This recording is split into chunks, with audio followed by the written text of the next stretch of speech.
BJP MP Bandi Sanjay మరోసారి పరాభవం ఎదురైంది. బండి సంజయ్ మీద కోడిగుడ్ల దాడికి దిగారు కాంగ్రెస్ పార్టీ కార్యకర్తలు. వరంగల్ జిల్లా భీమదేవరపల్లి మండలం వంగరలో ప్రజాహిత యాత్ర చేస్తుండగా గుర్తు తెలియని వ్యక్తులు బండి సంజయ్ కాన్వాయ్ మీద గుడ్లు విసిరారు.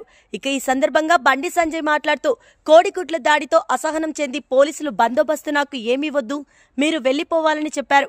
కాంగ్రెస్ నాయకులు కార్యకర్తలు వస్తే బీజేపీ కార్యకర్తలు చూసుకుంటున్నారని బండి సంజయ్ స్పష్టం చేశారు.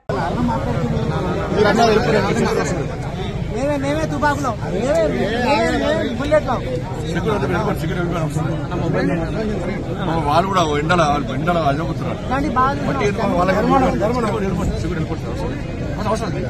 మేము వస్తే మధ్య ఆపేస్తాను, మధ్య ఆపితే స్టేజ్ కూడా అవుతున్నాయి. మీ డిసైడ్ చేసుకోవాలి, సెక్యూరిటీ మాకు అవసరం లేదు.